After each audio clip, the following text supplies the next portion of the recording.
I'm going to show you how to turn this $4 bag of sweet potatoes into dozens upon dozens of sweet potato slips.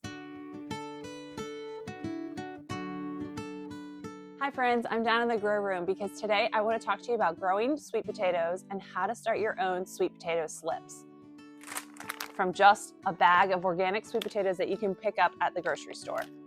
Okay, so before we talk about how to grow sweet potatoes, it's important to understand a little bit more about a sweet potato plant. They are a tropical plant. They thrive in really high humidity, hot weather conditions. So they typically are a little bit harder for people in northern climates or cooler climates to grow, but there are varieties that work well for you. So stay tuned for information about that. So they love humidity, they love heat, which is why they're typically grown in the southern part of the United States. In fact, if I'm remembering correctly, North Carolina alone grows like 60% of the sweet potatoes in the whole continental United States. Pretty cool. So sweet potatoes are a member of the morning glory family. They're not related to potatoes in any way. Potatoes are actually part of the nightshade family, like tomatoes. Let's go over some key growing information about when to plant your sweet potatoes. You are going to want to put them out about 3 to 4 weeks after your last frost date, which for me will be the end of May. Your soil really needs to be warm, greater than about 60 degrees, and the nights cannot be dipping into the 50s. Sweet potatoes really like it warm, and they do not tolerate frost. They do not tolerate cool weather at all. But if you were to plant them out in May and have that like a rogue cool night or something, you can absolutely cover them up and provide some warmth and protection. I've seen people cover them with milk jugs or any other type of cover. So I know that's a lot of information, a lot of numbers, but basically stick with that 1 month after your last frost date when the temperatures really start to warm up and the nights are no longer cool, and you should be fine. So something to know about sweet potatoes is they take a long time to mature, upwards of 100 to 120 days, which is a really long time, especially if you are in anywhere where you have a shorter growing season, like the northern part of the United States. So you're going to want to look for varieties that have a shorter maturity date or shorter time to maturity. A sweet potato like the Beauregard sweet potato, usually you can find that, it's readily available, and that has a 90 to 100-day maturity. So that you're going to stand a better chance of success with that potato than if you pick something that takes 120 days to mature and your growing season really only is around that 100 days.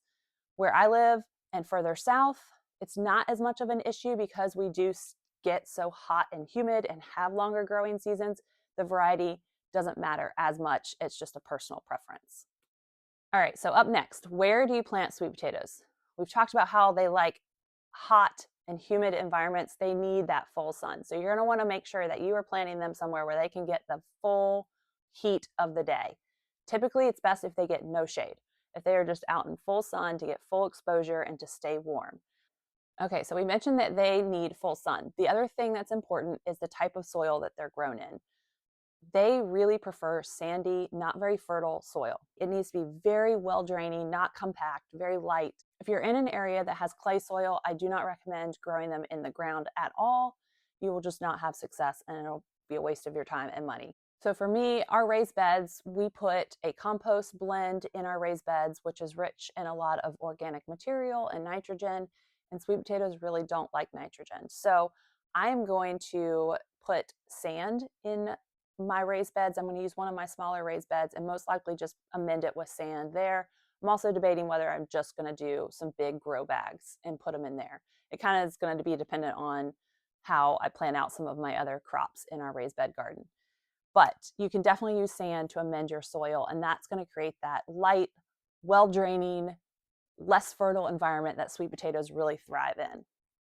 Okay, so the last thing we're going to talk about is how you actually get your sweet potato plant and how you get it started. So sweet potatoes are started from slips, and a slip is basically just a rooted cutting. So remember, we talked about sweet potatoes being a part of the morning glory family, which is a vine. So as the vine of the sweet potato grows, every node, which is where the leaf comes out, is an opportunity for a root to develop. So all along those vines, you can cut them, and at that leaf node, a root will grow, and that's basically what you're planting in the ground. So when you purchase sweet potato slips online, you are buying those cuttings with roots already coming out of the nodes. Occasionally, you will find sellers that sell them as just cuttings without any roots, and you'll have to root them in water yourself. But A much more affordable option is to do them yourself. So sweet potato slips, if you just do a quick Google search, they are not inexpensive. They can range anywhere from like $20 for 12 slips upwards. I've seen $45, $50 for 20 slips. So it's kind of astronomical how much sweet potato slips cost, especially with how easy they are to start on your own. The one problem is that you do need to start your slips in advance. So we talked about that 1 month after your frost date, planning them out. Sweet potato slips take typically around 8 to 10 weeks to develop. So you do have to kind of plan in advance to start your sweet potato slips. But once you get them started and you get the sweet potato growing, the leafy growth, you will have so many slips, so many cuttings from just one sweet potato. So it really is much more cost effective to do it on your own. You do need to go with a organically grown sweet potato because all conventionally grown potatoes, whether it's a regular starchy white potato or a sweet potato, are sprayed with a rooting inhibitor. So basically it prevents it from doing what we want to do, which is sprout eyes for potatoes and slips for sweet potatoes. So you want to go with an organic sweet potato, because they will not be sprayed with that enzyme. The other potential con to starting the slips yourself, in addition to the fact that it takes quite a few weeks for them to develop, is that you don't get to choose the variety all the time. You can go to some grocery stores and they do provide the information of what type of organic sweet potato it is, but not all grocery stores tell you what type of sweet potato it is. So if you are in a climate where the variety really matters, specifically in those shorter growing season climates, you are probably best off ordering your slips online or finding a grocery store that tells you the type of potato that it is. So for me, the variety doesn't matter as much because I have a longer growing season and our nights don't get really cool in the summer. So I just picked up this generic bag of organic sweet potatoes from the grocery store. I'm going to show you how to turn this $4 bag of sweet potatoes into dozens upon dozens of sweet potato slips, which is really cool. So I'll have plenty to share with friends and family, and it's way more affordable. So if you can do this, I highly suggest it. If you run out of time before it's time to start planning out your sweet potatoes, or you want a specific variety, no shame in buying the slips online. This is just another option. So there's two typical ways to start your sweet potato slips. The first of which is you've probably seen, because it's one of those experiments to do with kids where you put a sweet potato and you stick toothpicks all on the sides and submerge it halfway into a cup of water with the root side down. And then you'll have all of the leafy green growth sprout at the top. That's one way to do it.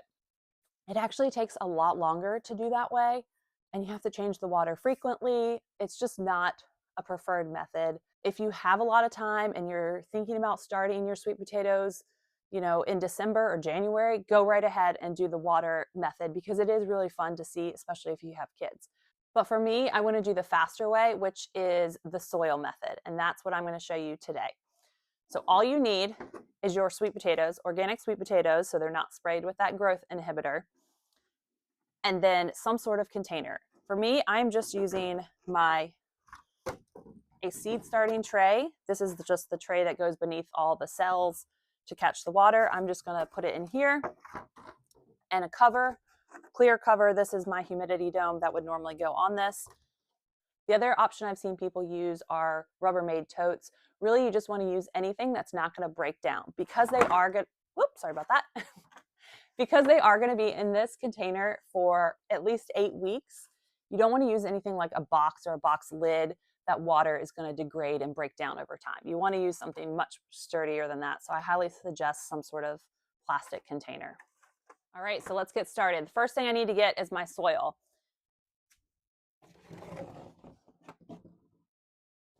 Okay, so I have my soil here. I'm just going with a typical potting soil to get these going. Just remember, we don't need to add any fertilizer or compost or anything like that.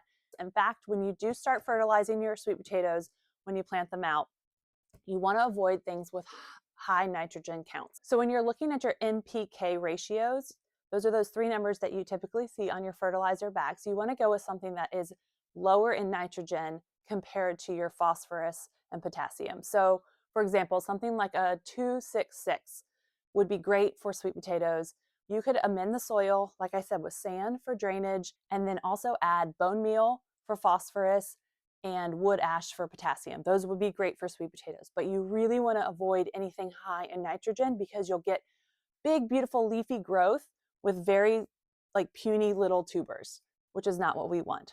So just a tidbit. So I'm just going with regular potting soil here.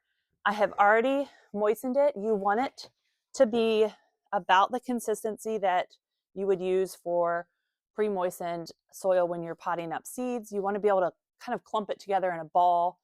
You don't want it to be soggy or saturated because our tubers can rot.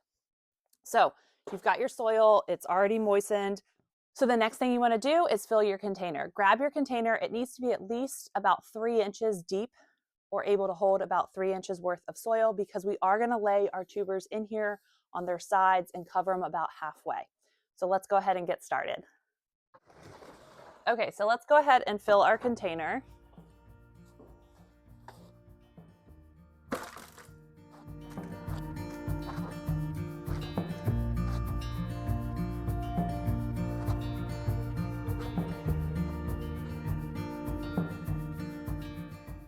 Okay, so I have my sweet potatoes. One thing to note is that fresher sweet potatoes sometimes take longer to sprout. So if you have any old sweet potatoes sitting around in your pantry, it's worth trying because they might sprout a little bit faster for you. So basically all we're gonna do is take our sweet potato and just kind of nestle it in the soil about halfway. It doesn't have to be covered. We don't want it covered.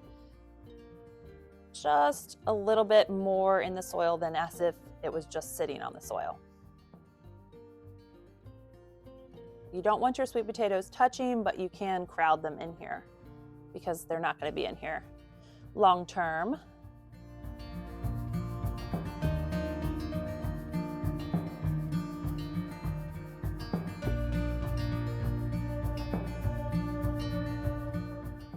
And it truly is as easy as this. The next thing I want to do is cover this to keep heat and humidity in. So I'm going to take my humidity dome. You could use plastic wrap, a clear bin, anything that covers them. And I'm going to keep this on just to help retain some heat and some moisture. You want to check your sweet potatoes about every day to 2 days to make sure the soil is still moist and damp. You do not want it soggy. Don't get to that point, but you might just come in every couple of days and just spray down the soil. My basement is a little cool, so I'm going to take these upstairs to our sunroom and I am going to grow them in our sunroom. I'm also going to put them on a heat mat. Not a necessary step, but because we are still a little cool, it'll just give them that little extra warmth and boost, warm the soil up a little bit to hopefully help get them to sprout a little bit faster. So you could consider using a heat mat, but put them in like a bright sunny window in a sunroom, or if you have a southern exposure window, that would be great. But we're just going to leave them. Check them every so often for moisture levels, and that's basically it. I want to go over a little bit more information about growing sweet potatoes and show you a couple things. So if you aren't familiar with heat mats, this is a heat mat. You can pick them up. I've seen them at Walmart, any of the box stores, or online. And basically all it does is it sits under the soil, or sorry, it sits under your tray to warm the soil. So I'm going to place this up in our sunroom with the soil mat underneath because ideally sweet potatoes will start rooting in a like 75-degree environment. I don't know about you, but my house is usually not that warm, especially this time of year. So this will just help them sprout a little bit quicker. Once they do get some leafy green growth and they've sprouted, I will take the heat mat away, but I will keep them in our sunroom in a bright, warm location. So let's say in a few weeks, you notice your potatoes have started to sprout. There's green leafy growth. What do? You want to make sure you remove your cover. So just so the leaves can grow up, you're going to see that long green vine start to develop. And basically anywhere there's a leaf, if you look closely, you'll see a little bump where that node is, and that's where a root can emerge. Sometimes the roots already start to come out on their own. Sometimes just a little bump is there. You do not have to have full long roots to be able to plant them outside. They can be planted out when it's just a node. The thing to keep in mind though is you do not want that to dry out, or the baby roots. So for the first week to 2 weeks, you're going to want to make sure that the soil, wherever you plant them out, whether it's a container, raised bed, or in the ground, stays wet. Once you start to see new growth on your sweet potatoes, you will know that they have rooted in and they've taken, and then you can back off and just water them regularly. If it's not time to plant your sweet potato slips outside, if the weather isn't right quite yet, once you cut them off from the tubers, you can hold them off in a jar of clean water, and they can live in that jar of clean water for a few weeks, and the roots will continue to grow in the water. I will take you along. Once these produce their vines and their leafy growth, I will show you how I cut them and divide them and create the slips. I will also, in a later video towards the end of the growing season, show you how to harvest and cure your sweet potatoes. It is very important that you cure your sweet potatoes. Sweet potatoes can be eaten immediately, but they're not going to taste like the sweet potato that you're used to. The sugars have to accumulate during the curing process, which takes a couple weeks and a very specific environment for sweet potatoes to officially cure. So I'll take you along through that whole process, the process of cutting the slips off these sweet potatoes, planting them out, harvest, and cure. So stay tuned for those videos. This is just part 1 of growing your own sweet potatoes. And I know I've thrown a lot of information at you. It's not as complicated as it may sound. It's really rewarding. It's fun. Sweet potatoes are just another one of those fun crops to grow and harvest because you don't know what's going on until you harvest them. So it's kind of always like a fun surprise. I hope this encourages you to go out and try growing your own sweet potatoes, and perhaps even try starting your own sweet potato slips either in the water or the soil method. If you've ever tried and had success with starting your own sweet potato slips, let me know in the comments down below. I really appreciate you watching, and thanks for gardening with me today.